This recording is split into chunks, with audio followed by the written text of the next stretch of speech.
My name is Arthur Wells, and for 51 years, I have been the sole supplier and confidant to a creature the world only knows through grainy photos and campfire stories. I am 82 years old, and I've been leaving supplies for a Bigfoot since 1973. But this isn't about proving he's real. This is a confession. Because 2 days ago, he left me a warning about the year 2025, and I am the only person on Earth who knows what's coming. I'm recording this because my time is running out, and the weight of this knowledge is too much for one old man to carry to his grave.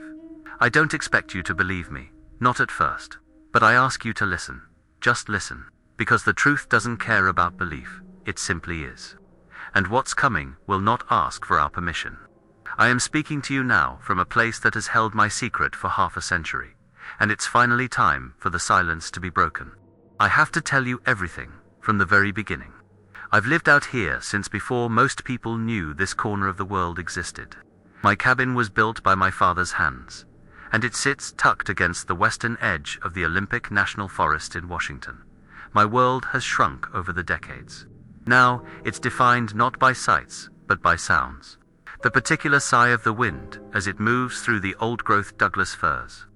The relentless, drumming rhythm of the rain on my metal roof.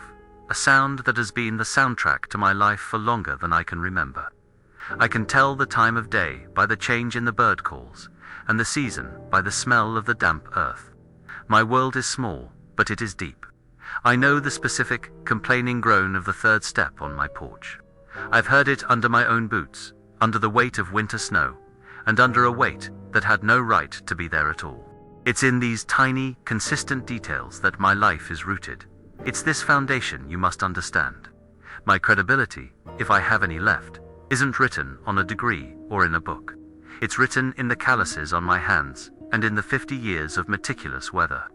Station logs I kept for the National Oceanic and Atmospheric Administration before I finally retired. Every day, twice a day, I recorded temperature, barometric pressure, wind speed, precipitation. I am a man of data, of patterns. I know the rhythm of this place. I know the difference between the sharp crack of a branch snapping under the weight of wet, heavy snow, and the low wooden asterisk thump asterisk of one snapping under a weight that has no business being so quiet. It is a subtle distinction, the kind you only learn by listening for a lifetime. That skill, that deep and patient listening, is what led me here. It's what allowed me to hear a truth the rest of the world was too loud to notice. And it is the only thing I have to offer you now as proof. This all started because of Eleanor, my wife. She was a geologist, brilliant and so fiercely alive.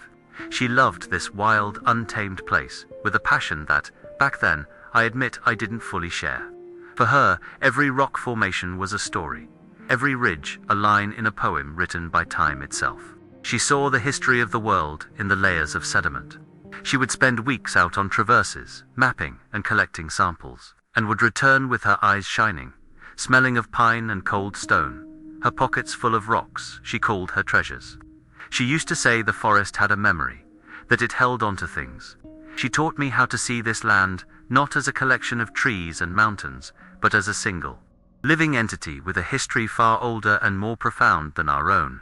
Her love for it was infectious, and after she was gone, it was the only thing of hers I had left to hold on to. Her perspective is the key. She died in a landslide. It was the spring of '72, out on the Bailey Range Traverse. A freak weather event, they said. A sudden thaw after a heavy snow. The mountain just let go. She was doing what she loved, which is what people always say, isn't it? A hollow comfort that does nothing to fill the crater a person leaves behind.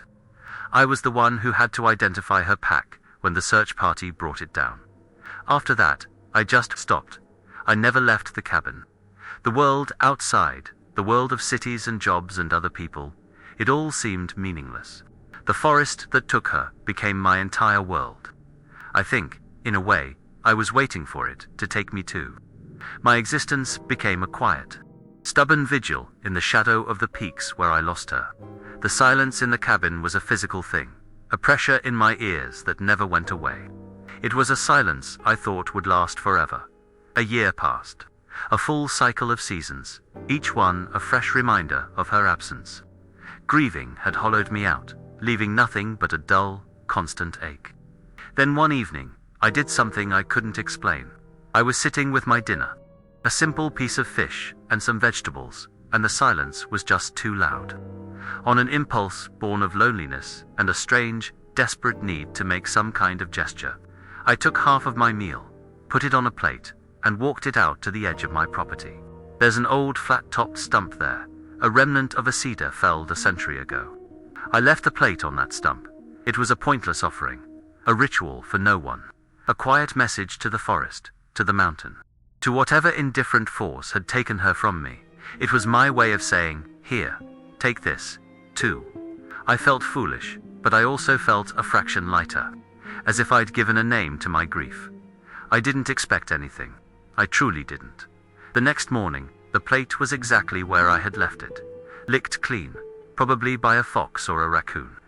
I did it again the next night, and the night after that. It became a part of my routine, this lonely, one-sided conversation with the wilderness. Most nights the food was gone by morning. I told myself it was just the local wildlife, that I was running a free diner for the raccoons and the jays. But there was a part of me, a small, irrational part, that held on to the ritual itself. It was the first new thing I had done in a year. The first choice that wasn't just about passive survival. It was a small anchor in the endless, drifting sea of my days. A quiet act of defiance against the emptiness. It was my secret, a pact I made with the memory of Eleanor and the woods she loved. I was feeding the ghost of my own loss. Then, one morning, everything changed. It was a Tuesday. I remember that clearly, because the air was cold and still, in a way that only happens in early autumn. I walked out to the stump, expecting to find the usual clean plate. But this time, it was different. The plate wasn't just clean, it was gone. Vanished. And in its place, sitting perfectly in the center of the stump, was a single, large, grey feather. A barred owl's feather.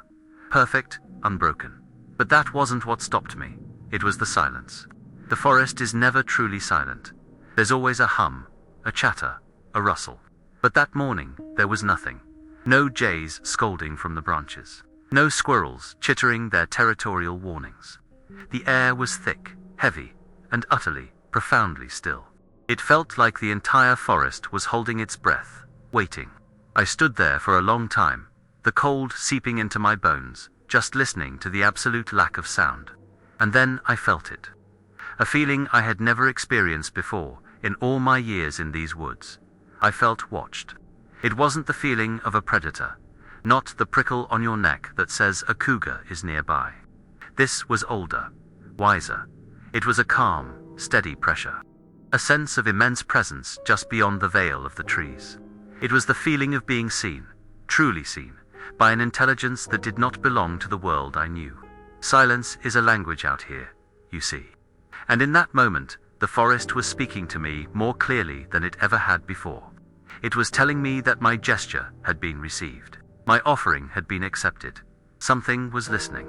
In that moment, standing at the edge of the silent woods, I should have been terrified. Every instinct for self-preservation should have screamed at me to turn around, go back inside, lock the door, and never, ever come out again. Any sane person would have, but I wasn't scared. For the first time since Eleanor died, the crushing weight of my loneliness lifted, just for a second. It was replaced by something else, something I hadn't felt in a year. A flicker of purpose, a sense of connection to something vast and unknown. It was terrifying, yes, but it was also a promise. A promise that I wasn't entirely alone in my grief, that the world was larger and more mysterious than I had allowed myself to believe. The silence wasn't an absence, it was an answer. And so, I made a choice. I reached out and took the owl feather from the stump. It felt strangely significant in my hand, like a contract. I would not tell anyone. This would be mine, and mine alone. I would not try to photograph it, or hunt it, or prove it. I would simply continue. I would continue the offering. I would accept this silent, impossible dialogue. That night, as I placed another portion of my dinner on the stump, it no longer felt like an act of grief. It felt like the beginning of a conversation. I had made a choice to step into a mystery, and in doing so, I sealed my fate and began the journey that has led me to this very recording, to this final, desperate confession. The secret had been born. If you've ever felt like there's more to this world than what we can see, if you've ever heard a whisper in the silence, then I need you to keep listening. Like this video, subscribe to this channel, and share this with someone who you think will understand. Please, stay with me until the very end. Because the choice I made that day, the pact I unknowingly entered, would cost me more than I could ever imagine, and would lead to a truth that now threatens us all. The silence was just the beginning. That choice, born from grief, slowly hardened into a ritual. The open stump at the edge of my property felt too exposed to public. If my offering had been accepted, then the conversation deserved a more private room. About a half-mile into the woods, following a game trail I knew Eleanor had loved, stood a colossal red cedar. It was ancient, a true giant of the forest. Its base wider than my outstretched arms. A lightning strike from decades ago had hollowed out its core, creating a dry, sheltered space within the living tree. It felt sacred. It felt right. This would be our meeting place. This hollow cedar, hidden from the world, would become the repository of my secret. The weekly walk to it became a pilgrimage, the only one I had left. It was a silent agreement to move our dialogue away from the prying eyes of the mundane world and into the heart of the mystery itself. My life was reorienting around this single, secret point on a map. My lonely gesture evolved into a structured commitment. Every Tuesday, just after the dawn mist began to burn off the valley floor, I would fill a specific canvas pack. This was no longer about leaving leftovers. It was a deliberate act of provision. I packed high-calorie foods that would last, tins of sardines and salmon, blocks of dried apricots and dates, heavy bags of nuts and seeds. Sometimes, when I had it, I'd include a whole jar of local honey, a luxury of pure energy. I learned to wrap everything tightly to contain the smells, a courtesy I felt was owed. This wasn't charity. It was a transaction. I was providing fuel, a supplement to a life I could barely imagine. I was acknowledging the immense energy it must take to exist so completely outside of our world, to be a ghost in your own home.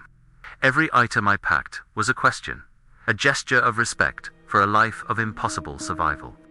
The first exchange set the terms of our pact. I left the full pack inside the cedar's hollow, and the week I spent waiting was a new kind of agony. Not of grief, but of anticipation, of hope. When I returned the next Tuesday, my heart was a hammer against my ribs. The hollow was empty. My pack was gone. I felt a pang of disappointment, thinking the agreement was one-sided after all. But then I looked deeper inside the dark space. There, placed exactly where my pack had been, was a single object. It was a vertebra, bleached white by the sun, but impossibly clean. An elk vertebra, I realized, from a mature bull. It was perfect, with no teeth marks, no sign of scavenging. It was presented like a museum piece, an anatomical sculpture. It was a clear and powerful statement. Asterisk, I am a hunter. I have my own provisions. But I accept your offering, and I offer you a piece of my world in return. Asterisk, it was a gift of shared identity. The gifts continued, each one a new word in our silent language. A week after the vertebra, I found a tightly bound bundle of morel mushrooms sitting in the hollow. A massive cluster, all perfect. Their honeycombed heads, fragrant with the smell of rich soil. But it was only early April. Morels shouldn't have been up for another month, and certainly not in the quantity or quality I was holding. A man who lives by the seasons knows their rules. And this broke the rules. He knew the forest on a level that was almost geological. He wasn't just living in it. He was a part of its deepest functions, able to find its hidden bounties. I provided processed calories from a can.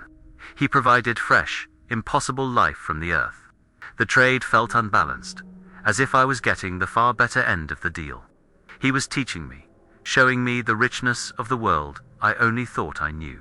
Over those first few months, the rules of our engagement became clear, not through words, but through subtle, undeniable responses. The first rule I learned was about the night. One evening, a strange restlessness took hold of me, a curiosity that bordered on obsession. I wanted to see him. I stepped onto my porch, intending to walk to the cedar under the moonlight. I didn't even make it to the third step. A change in the air, a sudden drop in temperature, and a low, resonant vibration that I felt more in my bones than heard with my ears. It wasn't a growl, it was a warning, a physical wave of asterisk, stay back asterisk. The message was absolute. The night was his. The boundary was not to be crossed. I retreated back inside, the sound of the lock clicking into place, feeling embarrassingly inadequate. The cedar was a place of exchange, not of audience. The second rule came after the first light snow of the season. The ground was covered in a perfect, thin blanket of white.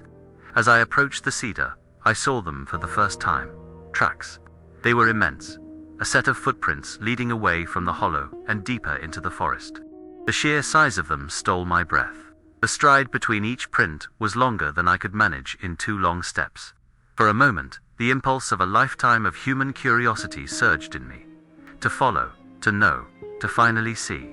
But as I took a step to follow, I was hit by a wave of what I can only describe as shame.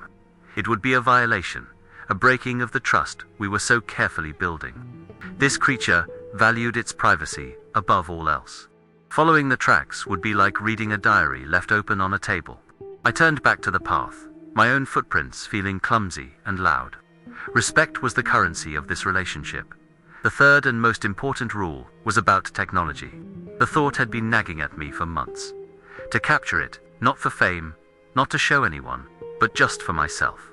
To have a single, concrete piece of evidence to quiet the part of my mind that still whispered I was going mad. I had an old film camera of Eleanor's, a simple, sturdy thing.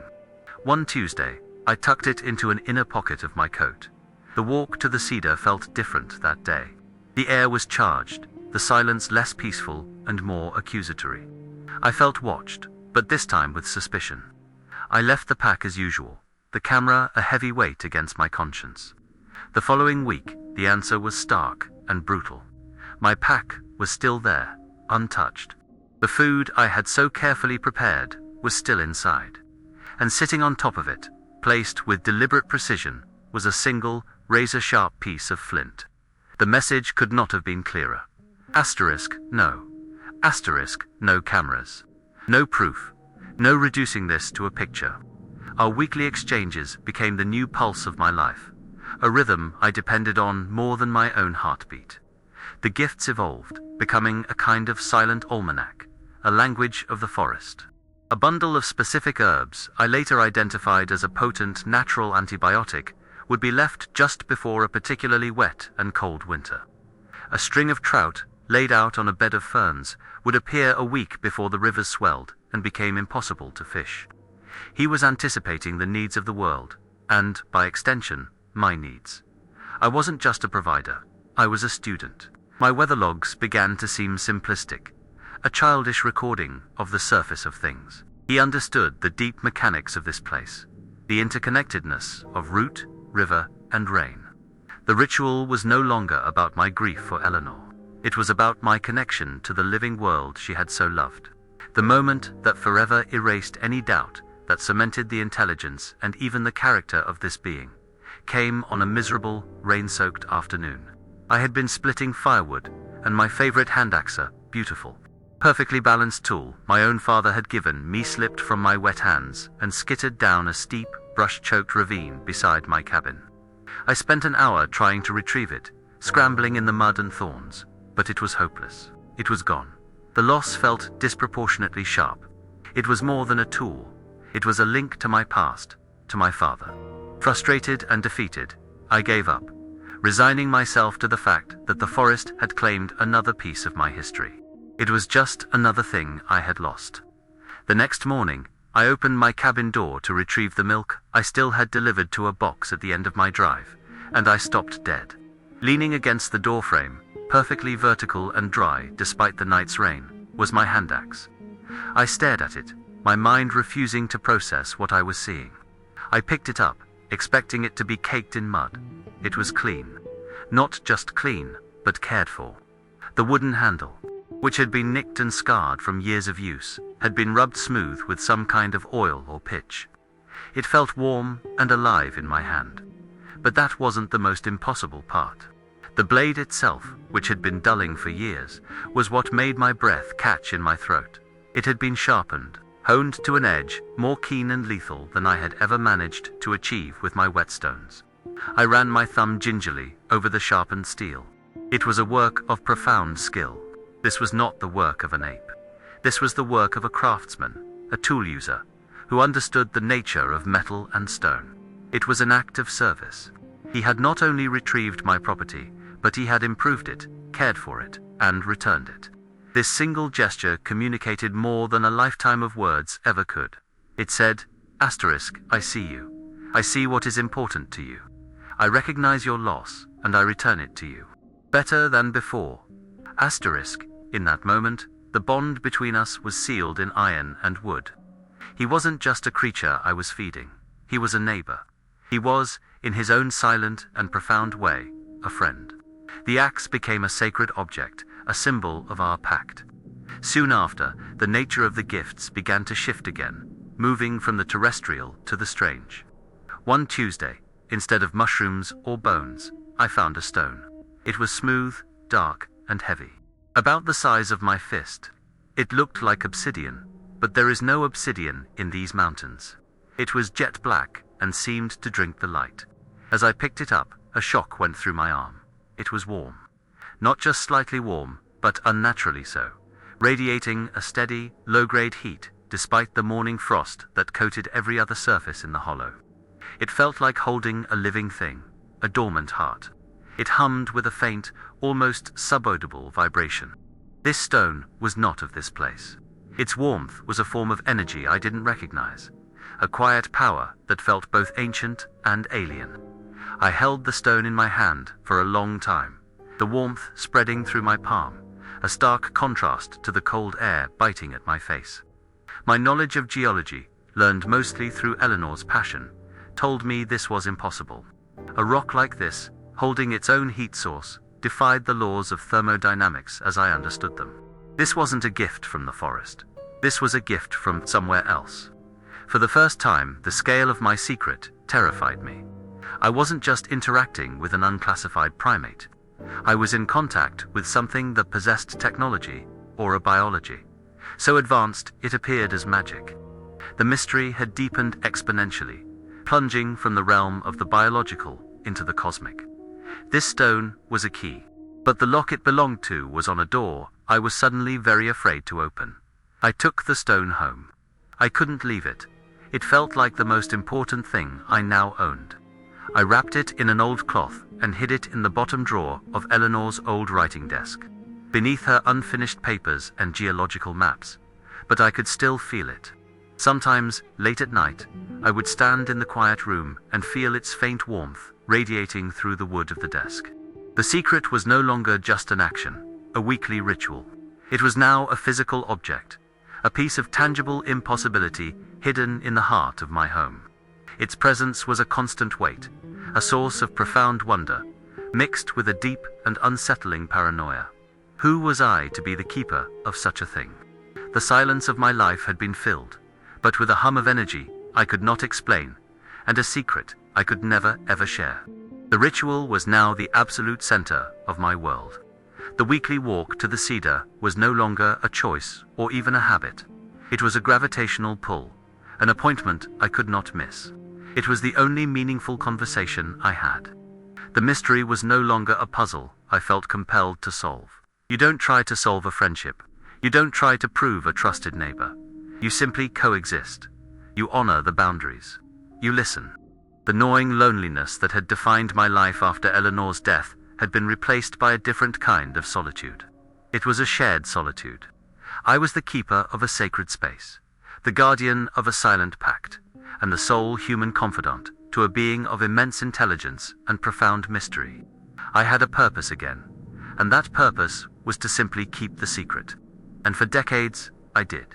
The decades passed not like a river, but like the slow, patient growth of the trees themselves. Seasons turned, my hair turned from brown to gray to white, and the ritual became as much a part of me as my own breathing. The weekly walk to the hollow cedar was the one constant in a world that was speeding up and forgetting itself. Our silent conversation deepened, moving beyond simple trades into a complex tapestry of shared existence. He would leave me things that spoke of his travels, a fossilized fern from a seam of shale high in the mountains I could no longer climb, a clutch of river pearls from a deep pool I'd never seen. In return, I began leaving things for him that spoke of my world, a small, wind-up music box that played a simple tune, a prism that cast rainbows on the cedar's inner wall. It wasn't about need, it was about sharing. We were two solitudes, orbiting a shared secret at the heart of the forest. The silence between us was no longer empty. It was filled with 50 years of unspoken understanding. One summer, a dry lightning strike sparked a wildfire a few miles south of my property. The smoke was a thick, acrid curtain that blotted out the sun, and the distant orange glow on the horizon was a terrifying promise. The authorities issued an evacuation notice, but I was old and stubborn, and the thought of leaving my home, of leaving him, was impossible. I didn't know where to go. The fire was moving unpredictably. That night, I was awakened by a sound, a deliberate, rhythmic breaking of branches coming from the west, away from the fire. It was a sound I had never heard before, a clear invitation. With a small pack and a heart full of trust, I followed the sounds into the darkness. He led me, staying always just out of sight. His progress marked by the steady snapping of wood, creating a path for me. He guided me to a narrow ravine with a hidden creek at its bottom, a firebreak of wet stone and running water I never knew existed. I stayed there for 2 days, safe, listening to the fire rage far above me. He didn't just share the forest with me, he shared its secrets of survival. The threats weren't always so grand. One autumn, a large black bear, made bold by a poor berry season, began to frequent my property. It grew aggressive, tearing at the walls of my woodshed, trying to get at the smoked fish I had stored inside. I am an old man. I had a rifle, but the thought of a confrontation with a desperate, hungry bear filled me with dread. One evening, as the bear was trying to claw its way through the shed door, a sound erupted from the deep woods behind my cabin. It was not a roar I have ever heard from any known animal. It was a single, guttural, chest-rattling blast of sound that was pure, unquestionable authority. It was the sound of a king correcting a subject. The bear froze, its fur bristling, and then it scrambled away with a panicked whimper, crashing through the undergrowth. I never saw that bear again. He had drawn a line, a boundary of protection around my small world. He was the guardian at my gate. My quiet pact now included his fierce, silent protection. My intimate, quiet world, woven from ritual and silence, could not last. The modern world, with its noise and its greed, finally found the edge of my wilderness. A tech billionaire from Seattle bought the 1,000-acre parcel of land adjacent to mine, a stretch of forest that had been untouched for a century. But he didn't build a home, he marketed it. He called it the Olympus Ascendant Experience, a luxury glamping retreat for wealthy city dwellers to reconnect with the wild for $5,000 a night. Suddenly, the silence I had cherished for 50 years was shattered. The gentle sounds of the forest were replaced by the alien whine of electric trail bikes, the distant thumping of curated musical playlists, and the hollow, performative laughter of people who saw the woods not as a home, but as a backdrop for their photos. The forest had its own rules, but these people brought their own, and they were loud, careless, and blind. My paranoia, once a low hum, became a constant screaming alarm. The weekly walk to the cedar, my sacred pilgrimage, became a tense exercise in stealth. I started going at odd hours, taking different, longer routes, my senses on high alert, not for the signs of the forest, but for the signs of intruders. I felt like a trespasser in my own life. I'd find their trash energy bar wrappers, plastic water bottles tossed carelessly near the game trails. Their presence was a contamination, a stain of disrespect that spread through the woods. The creature felt it too. The gifts he left became more sporadic, and I would sometimes find deep, angry-looking gouges in the trees along the new property line, a clear marking of territory and frustration. He was being pushed back, his vast, ancient home shrinking with every new canvas tent that was erected.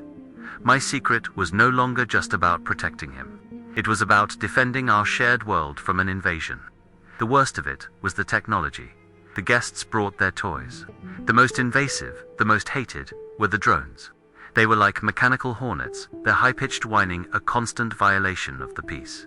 They would rise above the canopy, their cameras seeing everything, mapping everything, reducing the sublime mystery of the forest to a grid of pixels.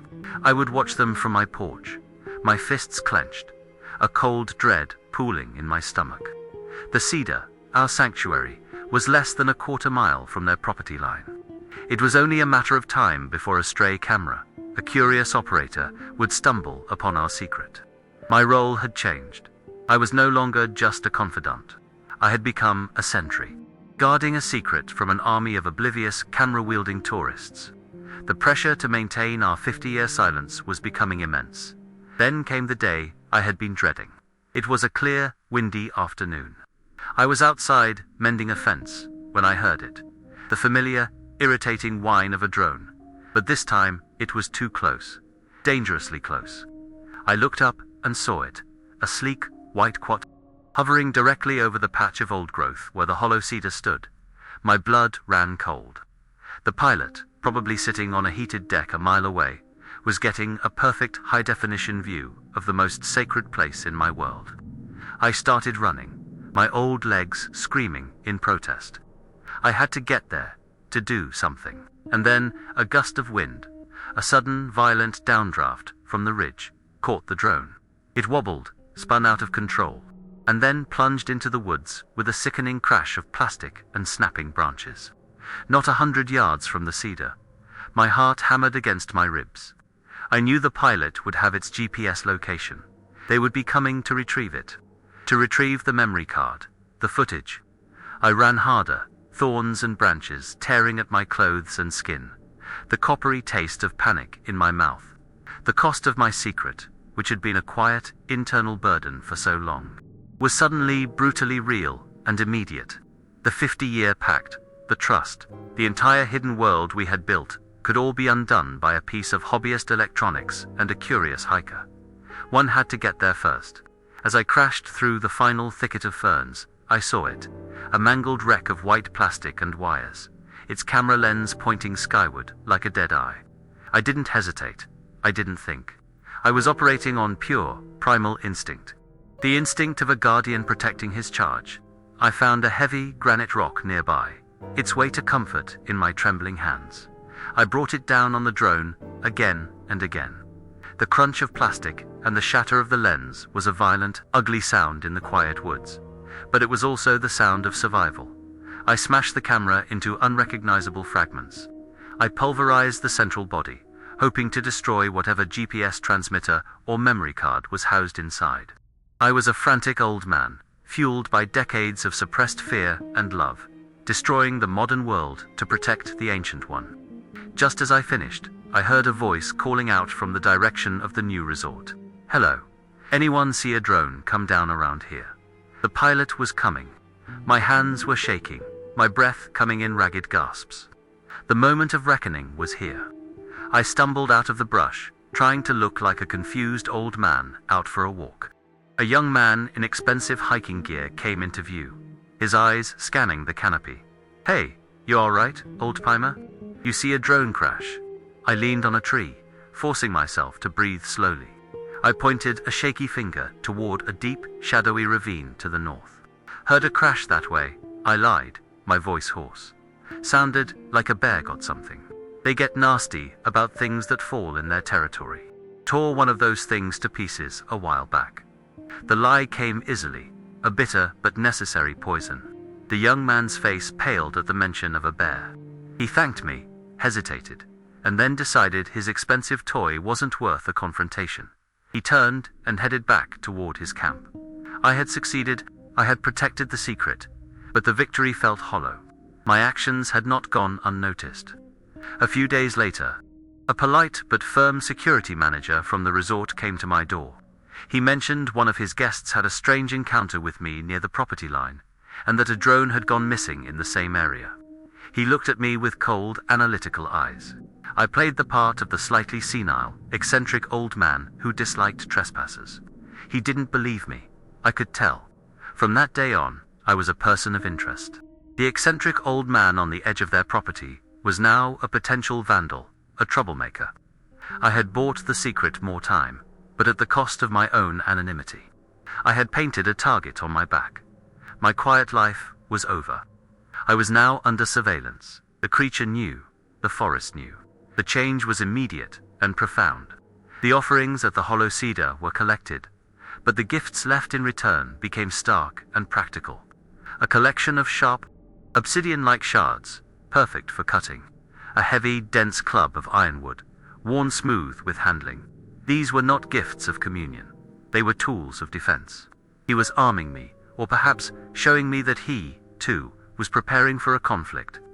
Our silent conversation was no longer about poetry and mushrooms. It was about strategy and survival. The deep woods, once a place of solace, now felt like a fortress under siege.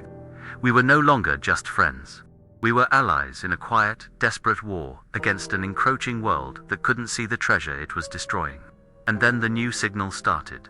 Whenever a resort helicopter would fly over, its blades chopping the air into a sickening rhythm, a sound would rise from the deep woods. It was a pattern of 3 low, mournful hoots, like a giant owl filled with sorrow. It was a signal I came to recognize instantly. Asterisk, they are in the sky. They are watching. Asterisk, it was our shared language adapting to a new threat. A warning system between 2 worlds. I would hear it and know he was safe, hidden, and aware. He was watching them as they were watching us. The intimacy of our bond had not been lost. It had been forged into something stronger, something sharper. It was the fierce, protective intimacy of 2 soldiers in a trench, sharing the knowledge that the enemy was just over the ridge, and that their survival depended entirely on each other. The decades of peace had been a beautiful, long dream. Now, I was awake, and the waking world was cold and sharp with danger. The ritual continued, but its innocence was gone, replaced by a grim sense of duty. My secret was no longer a gentle mystery I held in my heart. It was a heavy, volatile thing I had to defend with lies and aggression. I had smashed a piece of technology with a rock. I had lied to a stranger's face, and I had put myself on the radar of people with money and power. The price of this secret was becoming real, tangible, and it was a price I was paying every day with my own peace of mind. The glamping resort was a nuisance, but I was beginning to feel a far deeper dread. They were just the first wave, the thoughtless vanguard. I feared what, or who, their noise and their cameras might eventually attract. The true turning point. The moment this 50-year secret became something more than just a pact of survival happened on the anniversary of Eleanor's death. October 12th. Every year, it's the same. The cold in the air feels sharper. The silence in the cabin deepens. And I spend the night on the porch with a bottle of good whiskey. The one indulgence I still allow myself. It's a ritual of grief. I sit in my father's old rocking chair, the one she always said was too stiff, and I watch the constellations wheel across the sky. I talk to her, telling her about the year, the state of the woods, the small, meaningless events of my shrunken life. The sound of the wind through the firs is the only reply, a long, lonely sigh that I've always imagined is the forest breathing her memory back to me. That night, the air was painfully clear, the stars like chips of ice. The loneliness was a physical weight, a pressure behind my eyes that threatened to crack me open. I was at my lowest, a ghost, haunted by the geography of my own heart. I was deep in it, murmuring to her about a new vein of quartz I'd found near the creek, the kind she would have loved when I felt the change. It wasn't a sound. It was the absence of it. The wind died. The gentle creaking of the porch boards stopped. Even the whiskey in my glass seemed to go still. The profound, heavy silence from that first morning 50 years ago fell over the clearing like a shroud. I raised my head, my drunken grief sharpening into a cold, immediate awareness, and I saw him.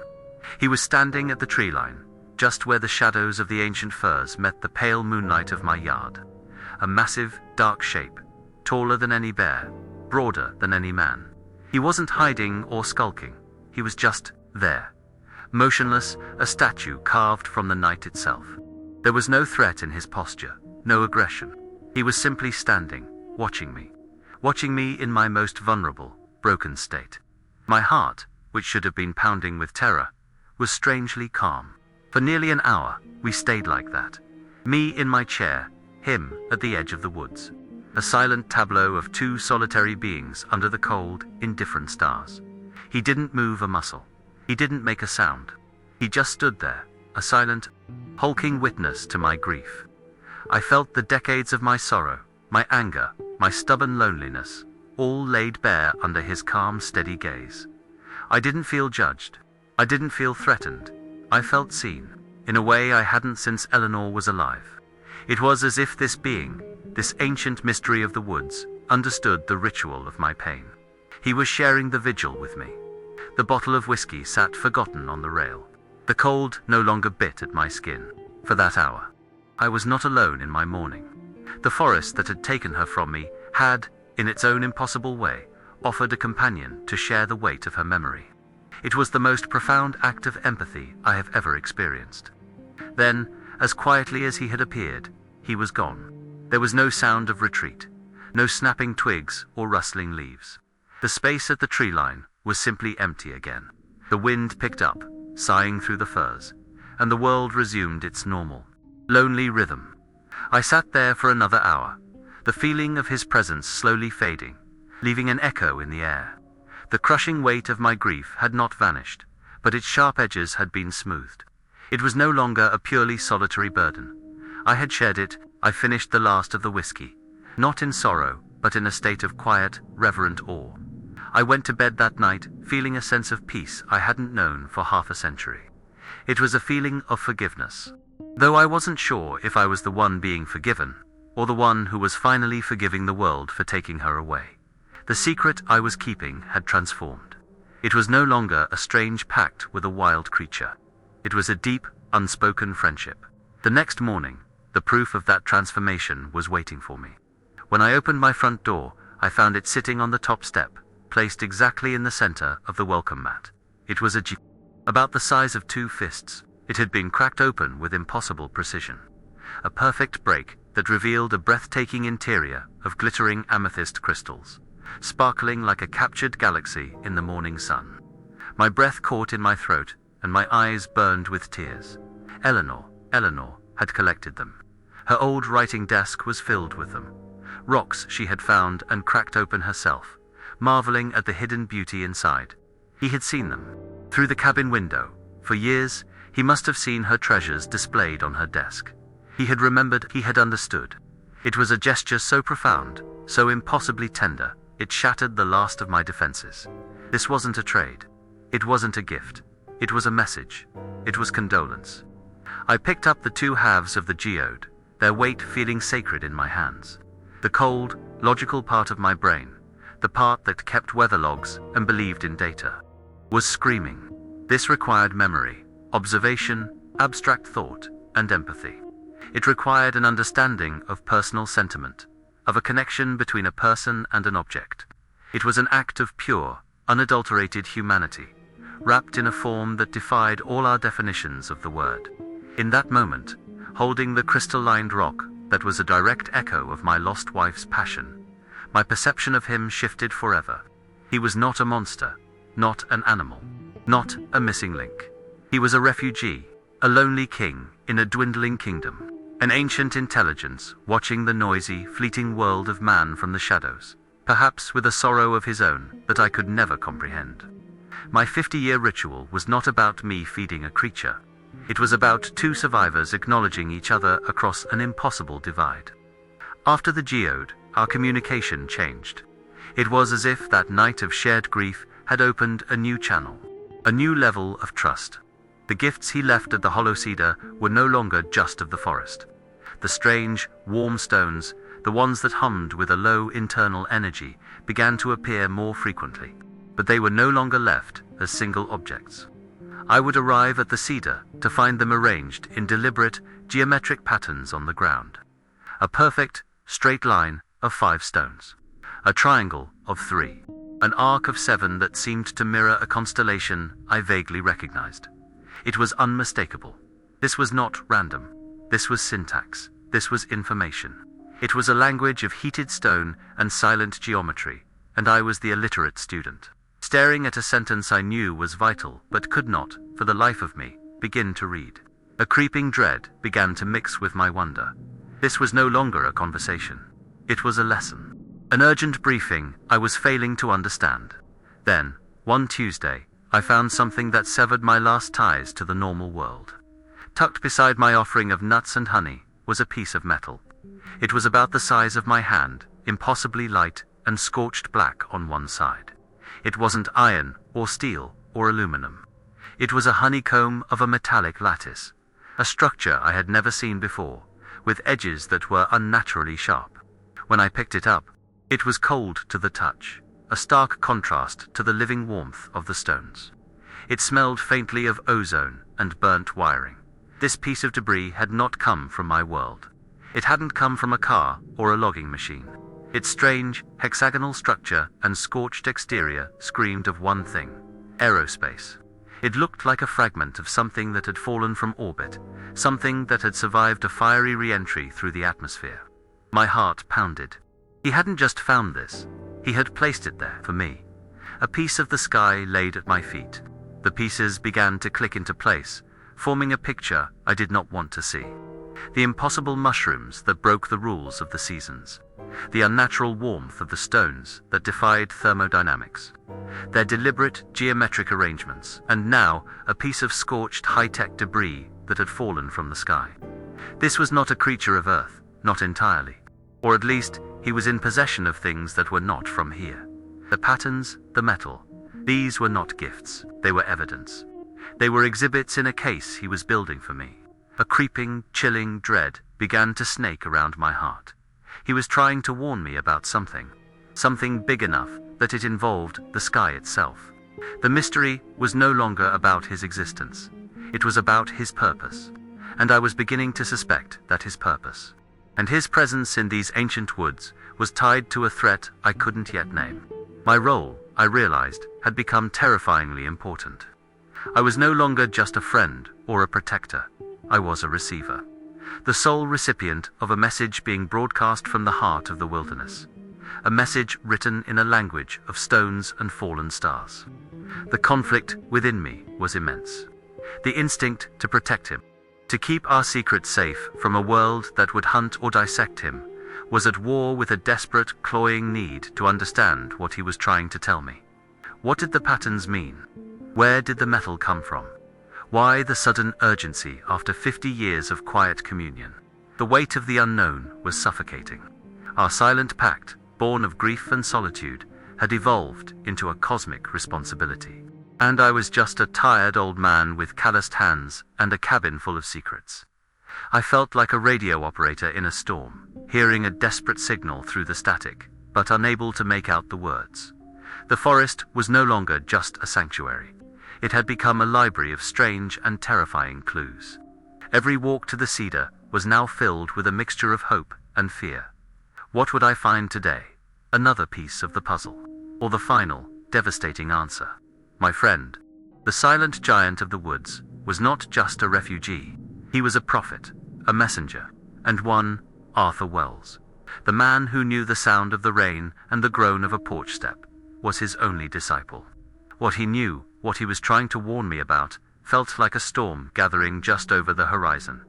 A storm that the entire world was blind to. And the responsibility to understand that warning, to decipher it before it was too late, now rested entirely on my weary, 82-year-old shoulders. If you understand what it feels like to carry a weight you can't share, then you know a fraction of what I was feeling. This story is no longer just about me or him. It's about what he knows.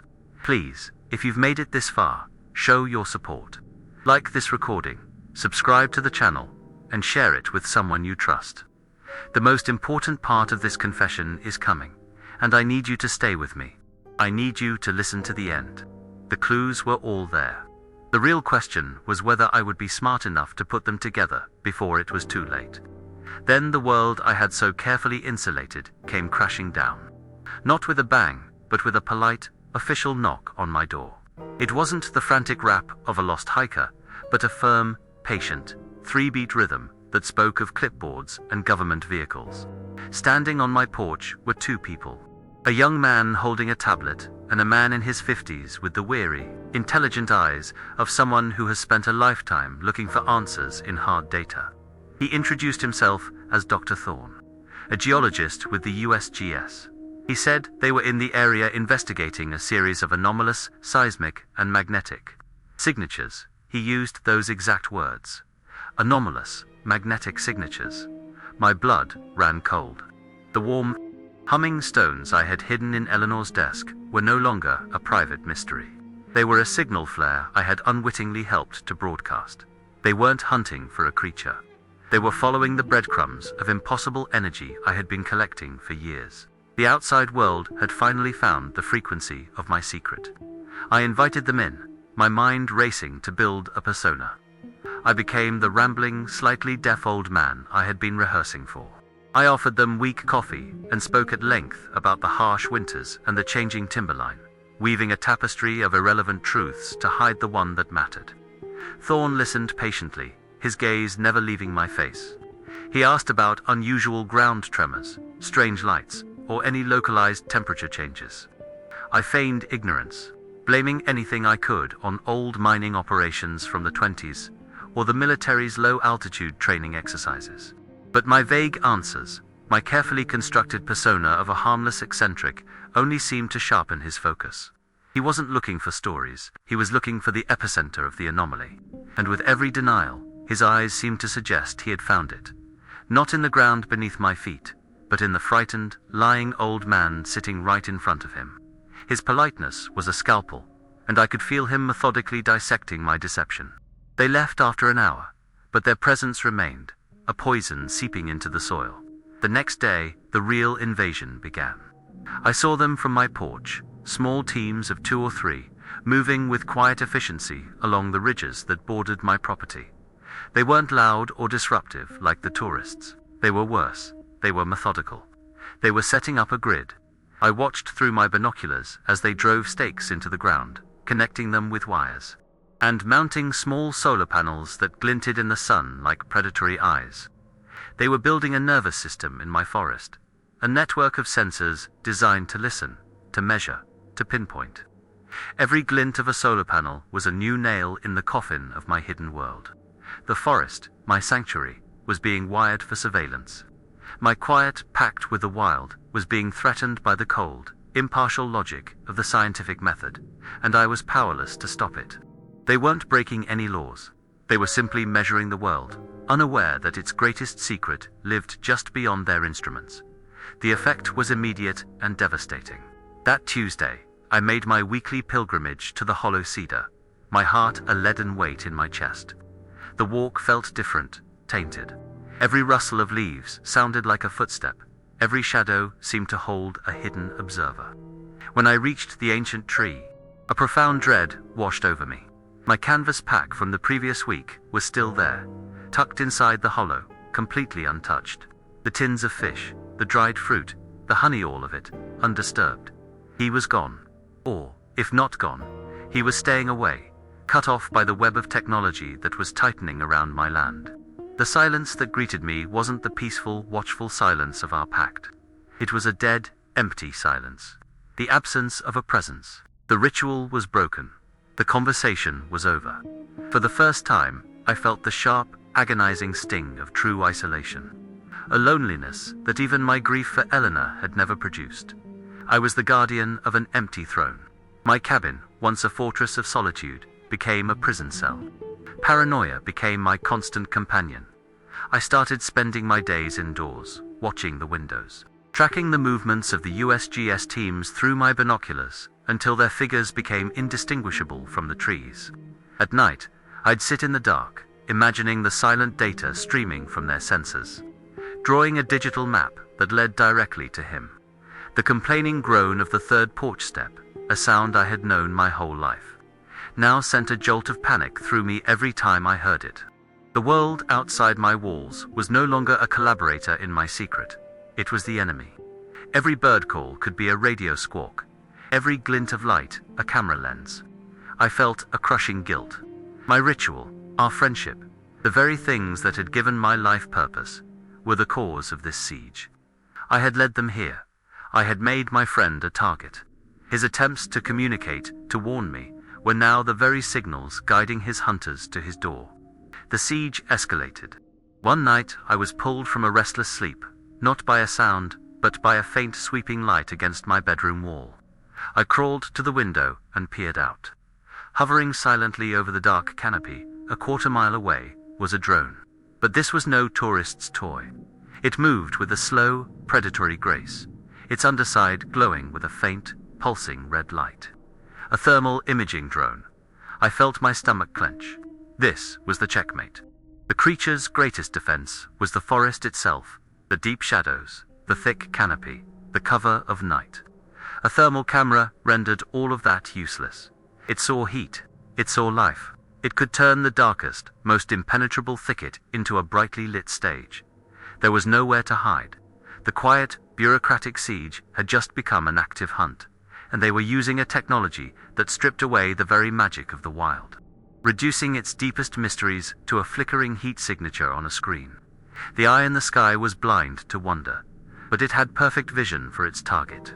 The pressure mounted, becoming a physical weight that made it hard to breathe. The USGS teams were relentless, moving their sensors, triangulating, closing the circle. One afternoon, I watched in horror as Thorne and his younger assistant walked a transect that took them within 50 feet of the hollow cedar itself. I stood on my porch, gripping the railing so hard my knuckles turned white, my heart pounding a frantic, helpless rhythm. I was too far away to do anything, to create a diversion. All I could do was watch and pray they wouldn't see it, wouldn't notice the unnatural hollow, the faint signs of a trail worn down by 50 years of my own quiet footsteps.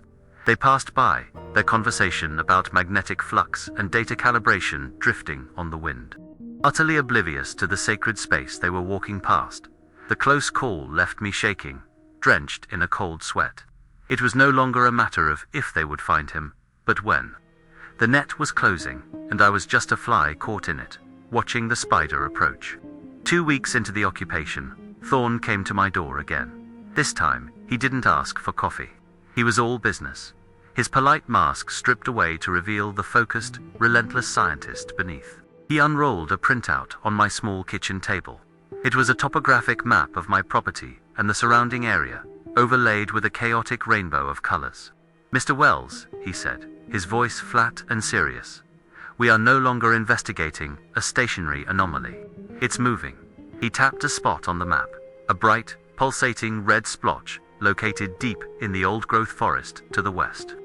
The energy source is concentrated, localized, and it seems to be moving between a series of specific points, almost like it's patrolling a territory. He looked up at me, his eyes pinning me in place. "The source is not geological. It's something else, and it is centered directly on this land." He didn't have to say it. He knew I was lying. He knew I was connected to the anomaly. He was giving me one last chance to cooperate before he stopped asking. The weight of it all became unbearable. The map on my table was a death warrant. The red splotch was my friend, reduced to a data point. The guilt was a physical sickness. I had done this, my need for connection, my ritual of leaving food, my acceptance of his strange, energetic gift set, had all created a trail of breadcrumbs for them to follow. He had been trying to warn me, trying to communicate in the only way he knew how, and in doing so, he had activated the tripwires of their world. He was a ghost who had accidentally shown up on film. The paranoia, the fear, the guilt, it all coalesced into a single, desperate thought. I had to warn him. I had to tell him they were coming, that his attempts to speak were being intercepted, but the ritual was broken. He was silent, hidden. How could I reach him?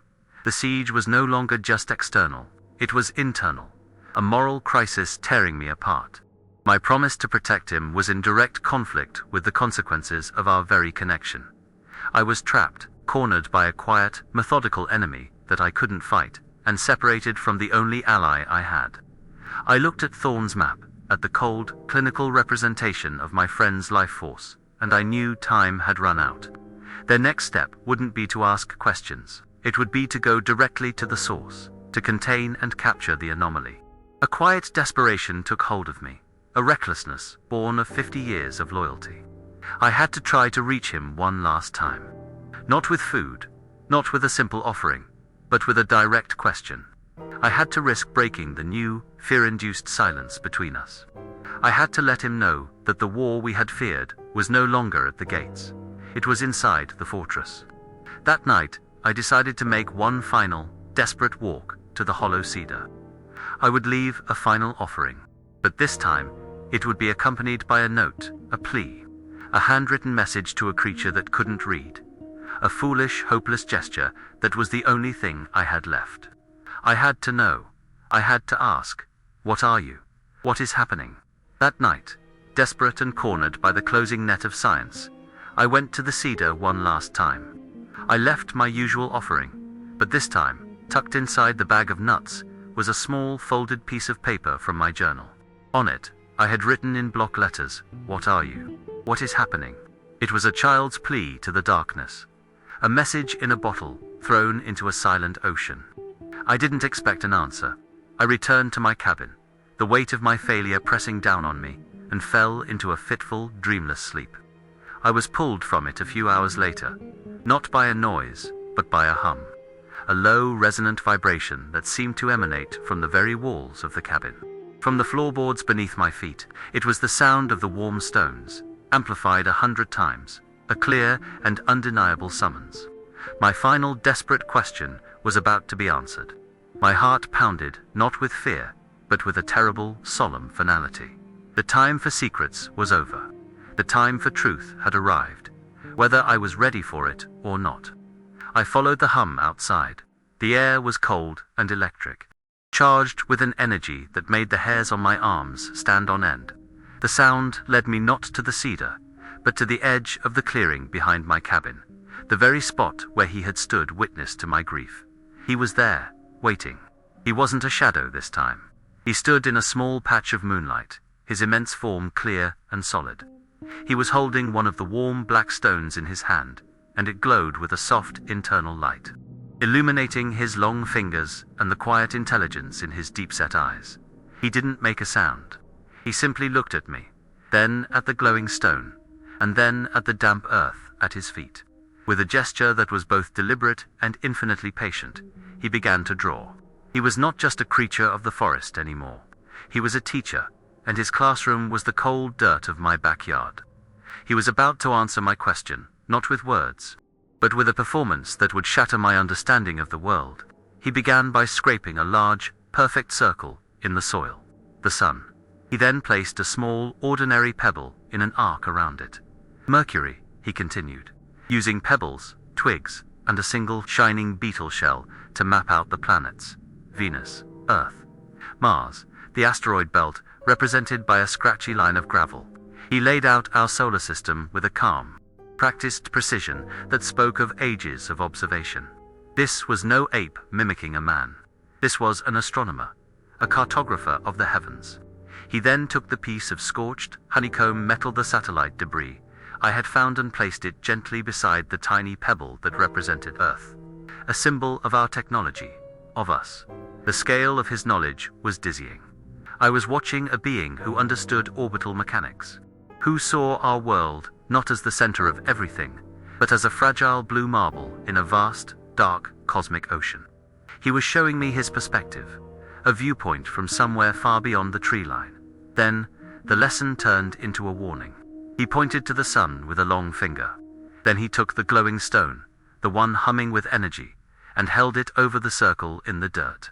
He let out a low, deep rumble from his chest, a sound of immense power being unleashed. It was a depiction, an enactment. He was showing me the sun, not as a source of life, but as a source of destruction. He then moved his other hand, tracing Earth's orbit, and stopped it at a specific point. He tapped that point, then drew a series of lines radiating from his rumbling, glowing stone, the sun, directly towards the pebble that was Earth. A solar flare, a coronal mass ejection, a wave of catastrophic energy aimed directly at us, and his finger, tapping the orbital path, was not just marking a place in space, but a moment in time. He was creating a calendar, a celestial appointment, and the date he was pointing to, I knew with a sickening certainty, was in the year 2025. The final piece of the puzzle slammed into place. He gestured to the ground, stomping his massive foot with a heavy, rhythmic thud. Asterisk, thud, thud. Asterisk, the anomalous seismic signatures.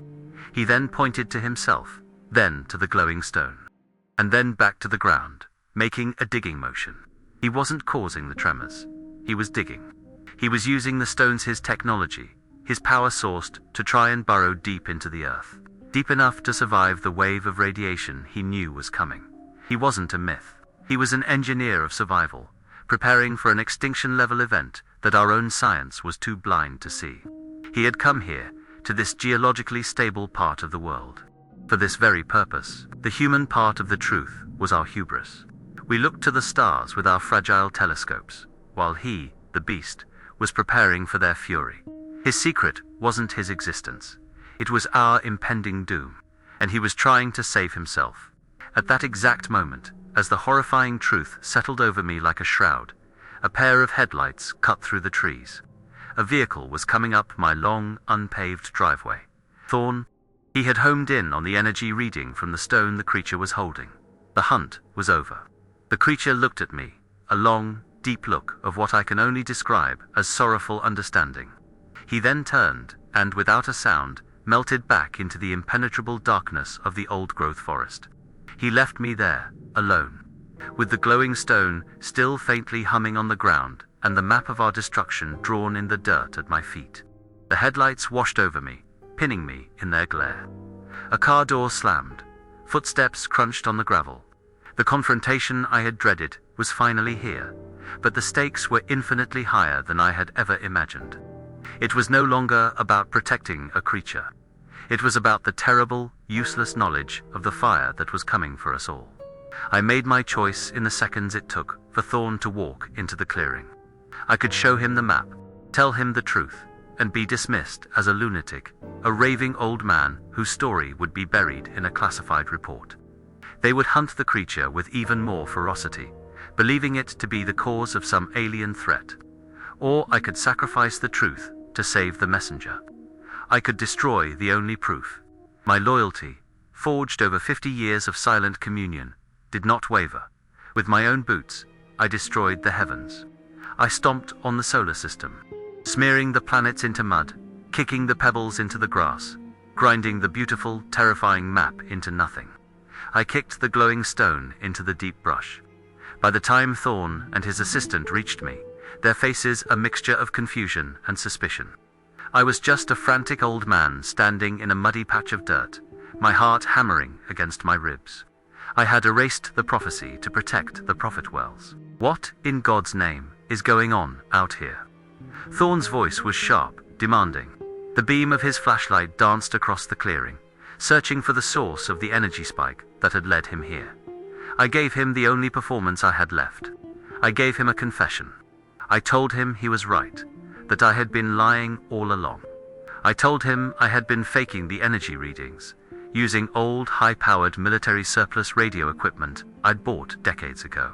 I told him I was trying to create a hoax to scare off the developers, the glamping resort, to protect my peace and quiet. It was a lie that explained everything. The moving signals, the magnetic signatures, my secrecy. It was a logical, human, and pathetic motive that his scientific mind could accept. It was a smaller, more believable lie than the truth of a coming apocalypse. He stared at me, his face a mask of disappointment and professional frustration. He believed me. My 50-year secret was safe. The final, crushing twist didn't come until after they left. Thorn confiscated a box of rusty, useless radio tubes from my shed, my equipment, and left me with a stern warning about interfering with federal investigations. I was dismissed, discredited. My credibility shot to pieces. My warning would never be heard.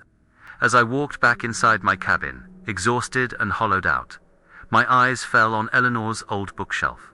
My gaze landed on a stack of her papers, and the title of her final, unfinished thesis. A title I hadn't truly read in 50 years. It wasn't about landslides, not just about them. The full title read, Paleomagnetic Evidence of Prehistoric Superflares and the Cyclical Weakening of the Earth's Geomagnetic Shield. My heart stopped. He hadn't chosen me at random. He hadn't chosen me because I left him food. For decades, through my window, he had seen her books. He had seen her maps. He knew that she had been close to the same terrible truth. He chose me because he knew I was the keeper of her knowledge. He was trying to finish her work. My final act is this recording. This is my legacy. I can't save anyone. My proof is gone. My credibility is a joke. All I have is the story. This confession. The creature knew Eleanor was on the verge of understanding the cycle, the great culling that comes from the sun. He saw her spark of knowledge, and when it was extinguished, he waited a year before making contact with me, the man who guarded her flame. He wasn't just a refugee. He was a colleague, trying to pass on a vital piece of research across the barrier of species. My 50-year friendship was not a coincidence. It was his last, desperate attempt at peer review. Now, all I can do is sit here, in this quiet cabin, and be a silent watchman. A guardian of a truth no one will ever believe, waiting for a fire that only I know is coming from the sky. 2025 is not a threat. It is a promise written in the stars, and my friend in the woods is the only one preparing for it. This is Arthur Wells, signing off. Thank you for listening to my confession. It means more than you know. If this story has reached you, if you felt even a fraction of the weight I carry, please show your support. Like this video, subscribe to the channel for more stories from the edge of our world, and share this with someone you believe will understand. Please, stay tuned. There will be another story recommended on your screen shortly. Maybe in these shared whispers, we can find the truths we're not supposed to know.